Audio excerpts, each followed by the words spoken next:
Good morning, students. Today we are going to start with the next chapter, chapter number 10 from the first flight book.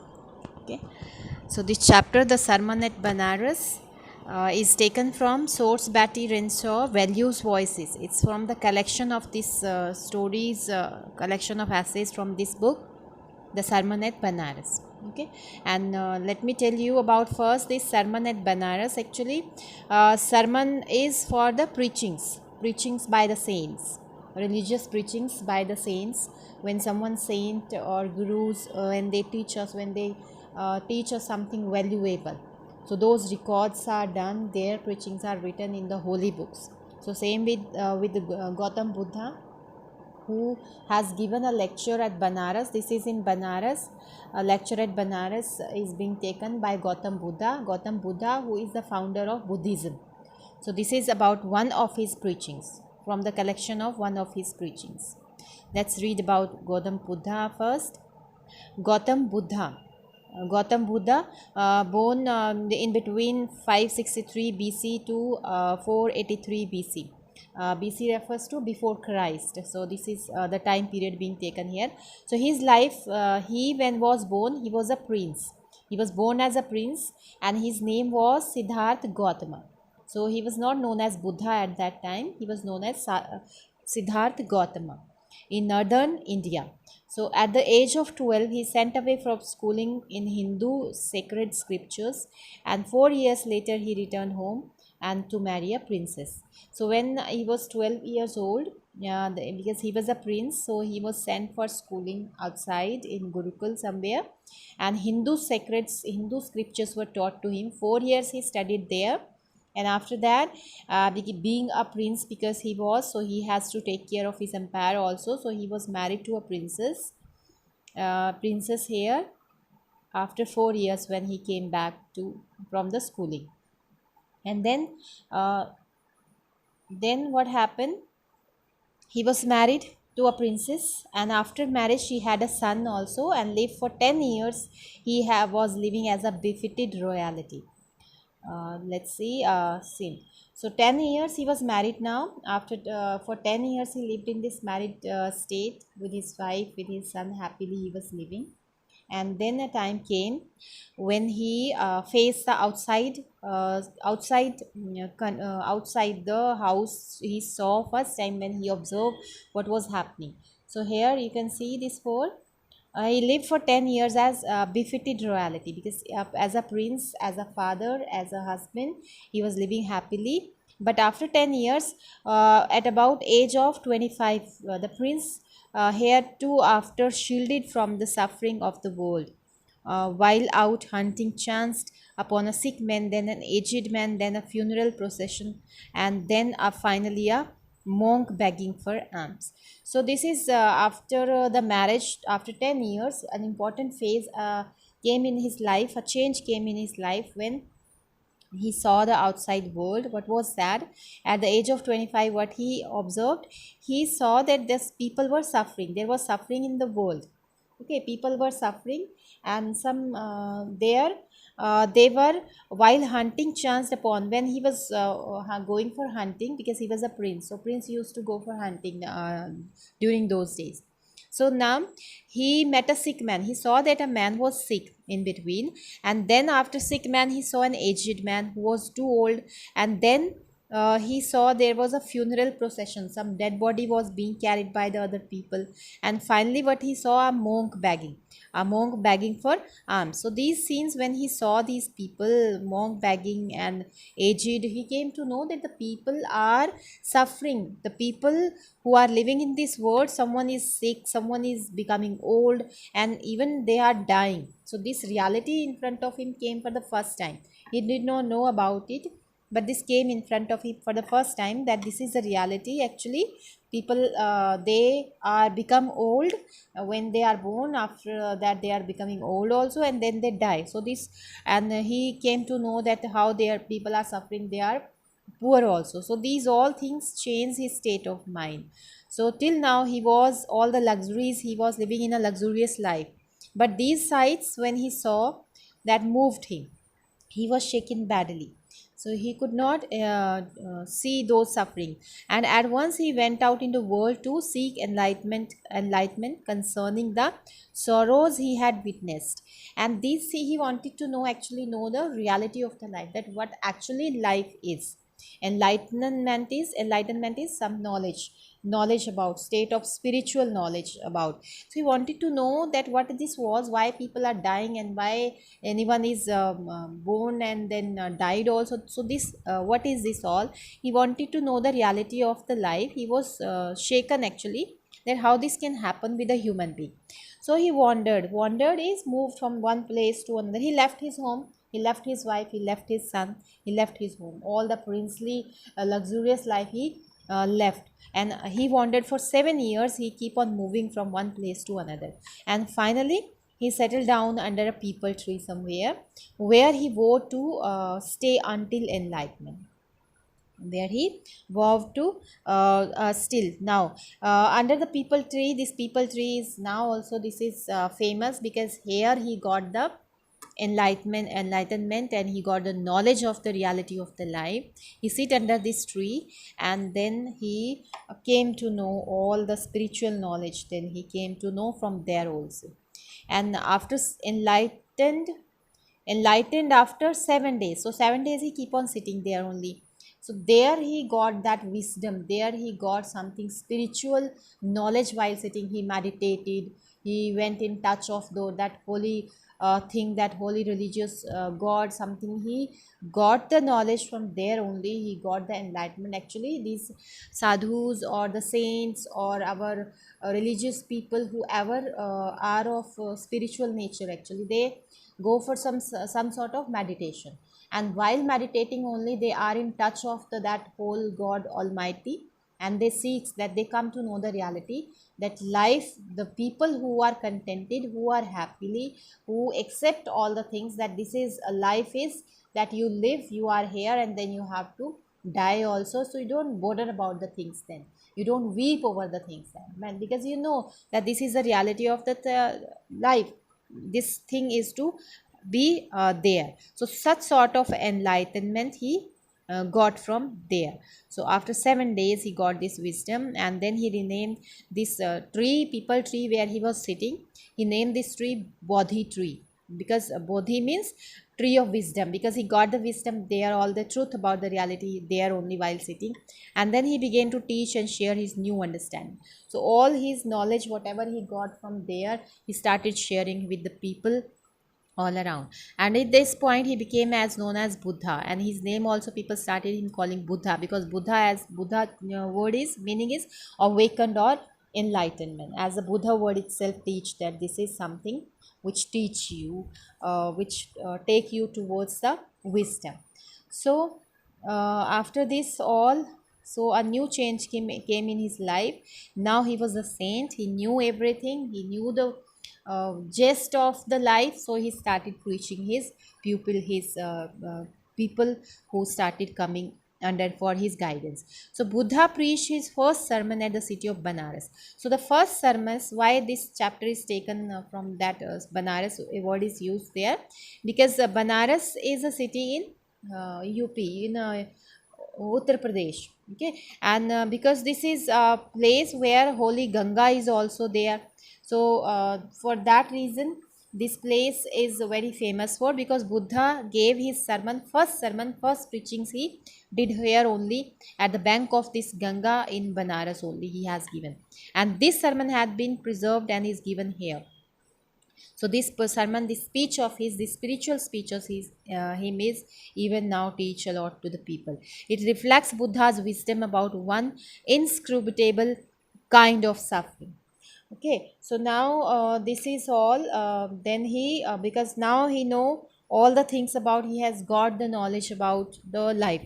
Okay, first they see this word inscrutable. Inscrutable is something which cannot understand. So from here he come to know that what actually life is. So now he was able to preach over, he started preaching the people about his knowledge, he starting passing to the people and started teaching them that you have to be, how you can live a good life, a contented life. When you change your state of mind, you will not feel bad for anything. So then kissa. So first of all, he take example of kissa, kissa Gotami. Okay, kissa Gotami. First, he took the example. He started teaching. So one of his preaching, one of the very famous preachings, how he started. He gave an example of kissa Gotami.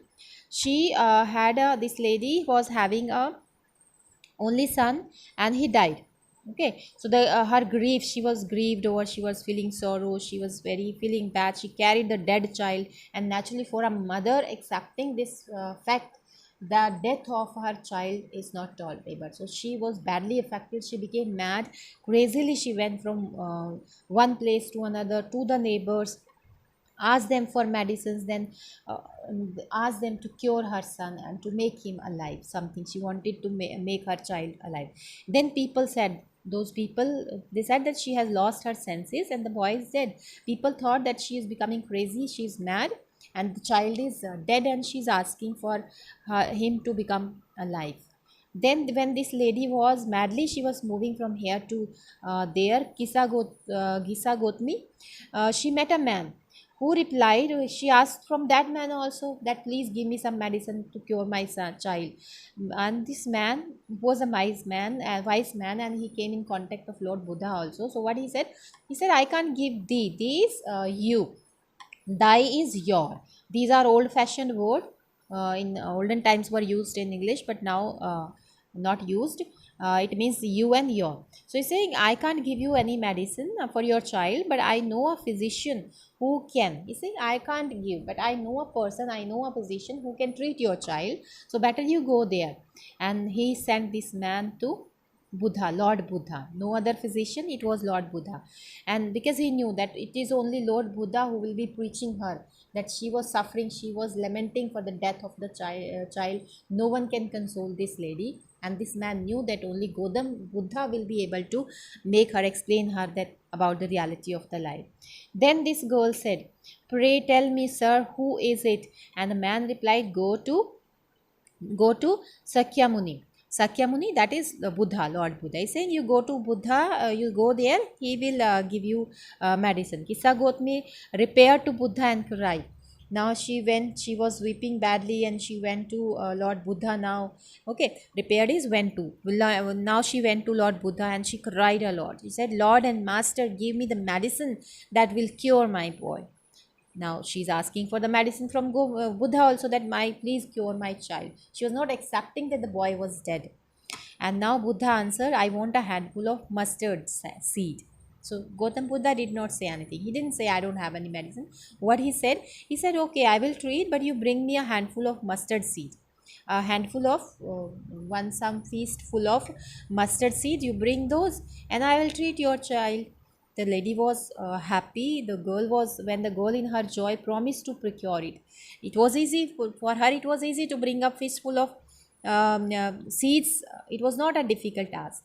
Then she said, Buddha asked, the mustard seed must be taken from a house where no one. But then he added, what was that?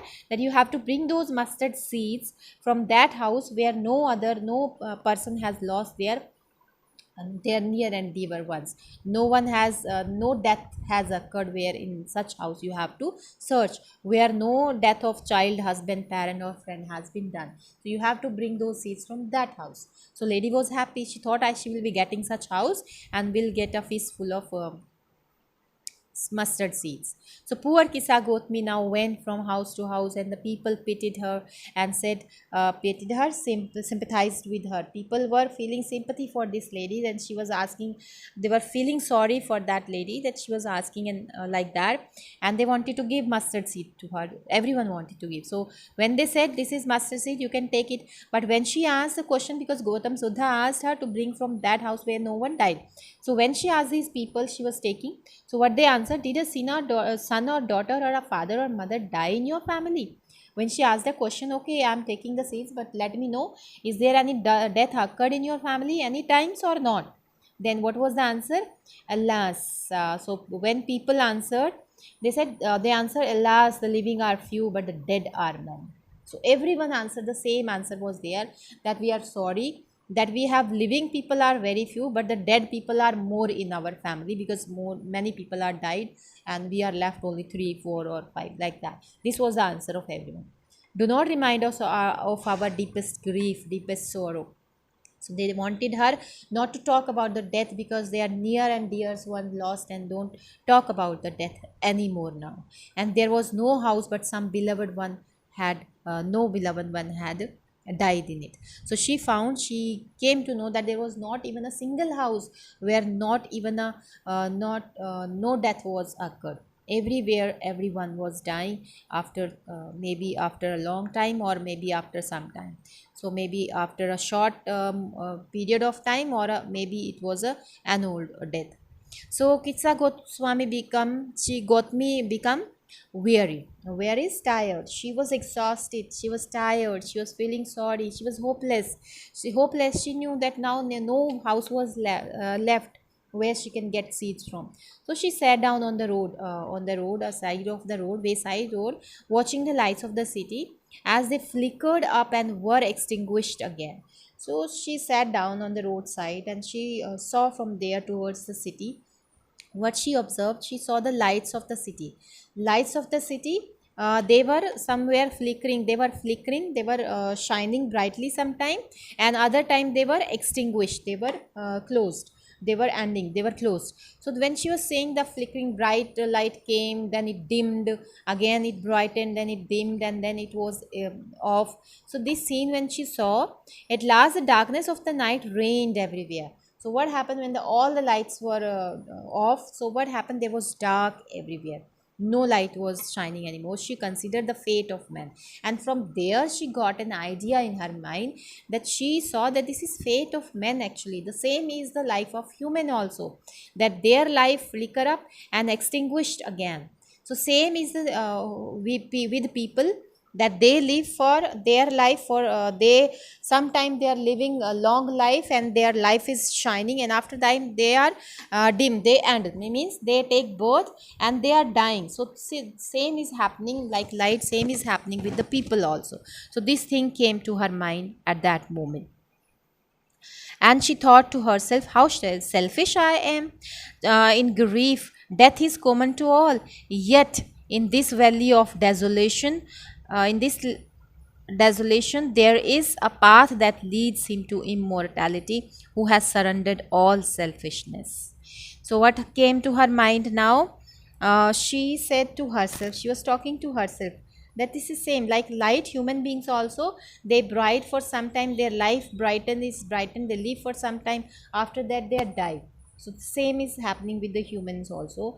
And now she is now taking a lesson from those things. What is value of the desolation? This word desolation is something great, unhappiness, and immortality is eternal, which never dies. So now what came to her mind, that I was very selfish, because when I was in grief, when my son died, so I became selfish. But I did not understand this thing, that death is common to all, because everyone has to die. And whoever understand this thing, that nothing is eternal, nothing is eternal, everything is to be finished. So we come out of our grief, naturally we come out of the grief. So this thing came to her mind, and then she went back to Buddha, and Buddha said, the life of mortal in the world is troubled and brief and combined with pain. So now what Gautam Buddha is telling to this lady, he's saying, see, life of mortals means those who die, human beings, the living things.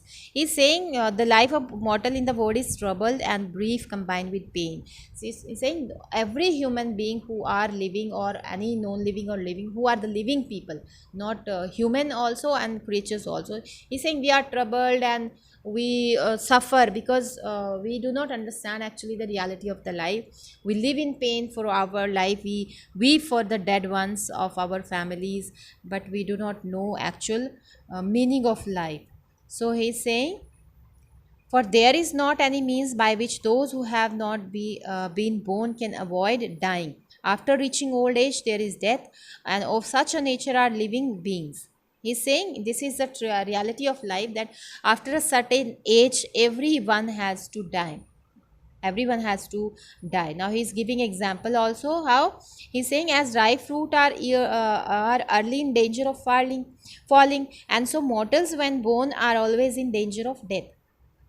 So he's saying, as the ripe fruits, if you see the ripe fruits from the trees, what happen when they are ripened? So they themselves fall down. So same with the mortals, with the human beings also. After living their life, when they come to the old age or maybe because of sickness, so they die. This is natural to all human beings. We can't do anything in that. As all, another example he is giving, he is saying, as all the earthen vessels, earthen utensils made of soil, utensils made of soil, made by the potter and is being broken, so is life of mortals. He is saying, as a vessels made of soil, they are broken easily, so same is the life of the human beings also, living persons also, they also die after some time. So both young and adults, both those who are fools and those who are wise, and all fall into power of death, all are subject to death. So again he's telling, he's preaching here, subject to is likely to be affected, subject to affected to death. Now what he's saying, that everyone who is died on the, this is he is preaching to this lady also, to the people also who are listening. So he's saying, everyone who is born young or adult persons, those who are fools also, those who are wise also, everyone in the life, in the this world, they fall into the power of death. Everyone, no one can skip the death. Everyone, whether the king or the poor or the rich or the anyone who is there in the world, everyone is to die, no one will remain on the earth. This is the reality of the life. So of those who overcome by death depart from life, a father cannot save his son, and nor kinsmen, kinsmen's relatives, their relations. Now he's saying no one can save from death. He's saying we can't, whether we are very affectionate to our near and dear ones, whether we are very rich, we cannot control the death. A father cannot save the life of his son. A relative cannot help his other relative who is dying. So mark, he's saying attention, while relatives are looking on, lamenting. Lamenting is sorrowing, feeling sorrow, expressing their sorrow deeply. One by one, mortals are carried off. So he's saying no one will remain here when one is died, relatives are weeping for, and everyone knows that maybe a time will come then when they also will be leaving the world, like an ox who is taken for murder, for to be killed, just to be killed. So same will happen to everyone. So this is the reality of life, nothing can stop it. So he's saying you have to, he's saying to Kisagotmi that you will have to understand this fact.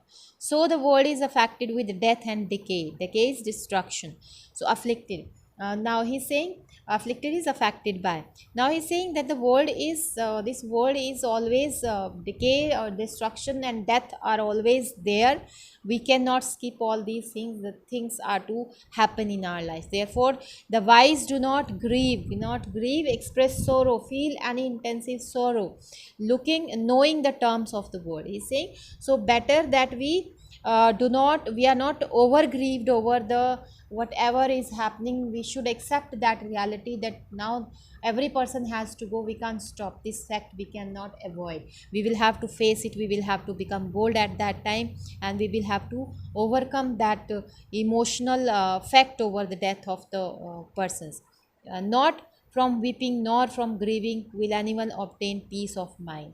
He's saying, if we are weeping and we are lamenting, we are sorrowing for a long time, we are weeping, nothing can be happen. We cannot, even we will spoil our mental state also.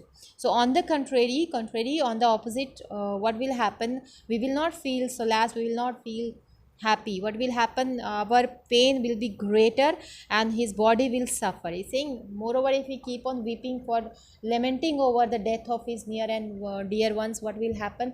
He himself will become diseased. He himself, his body will suffer.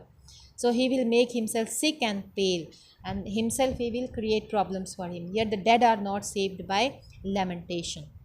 Lamentation to express of feelings, he is saying expression of sorrows. If we are feeling sorry for long time for our dead events, this cannot bring our happy, now our those happy times back, our near and dear ones back to us. Nothing can happen, because those who are gone, they are gone, and this reality we will have to accept, and we will have to be ready that such situations can come.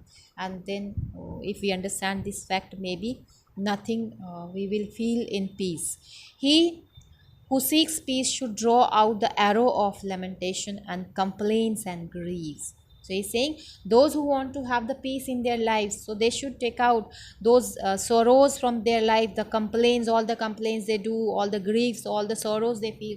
They should take out these words, these feelings from their life. Then only they will be able to live a contented, satisfied life. He who has drawn out the arrow and has become composed will obtain peace of mind. Composed here is controlling over emotions. He's saying though the person who is able to control his emotions, he will obtain only peace of mind. Otherwise, if we keep on lamenting, complaining and feeling sorrow for the things which are gone, for the persons who are gone from our life, we keep on talking about that, maybe we will not feel any peace of mind, and our state of mind will remain a puzzled one, a sadder one, and we will not feel any sort of comfort in life anymore. So this preaching, this Lord Buddha is teaching to Gautami here. He's saying he who has overcome with all the sorrow will become free from sorrow and be blessed. So what is the final message he is giving? That the person who has overcome all the sorrows, who be made himself stable, that the reality of life is this, life and death, life and death, that person only will be able to free himself from any sort of sorrow, and he will feel blessed, he will remain a contented life, he will be more stronger and courageous, he will bold face the life courageously. So this thing will naturally come in him. So this is all he is teaching him. He taught to Kisa Gotmi, and one of his first sermon which was given at Banaras. Okay, that's all. Thank you.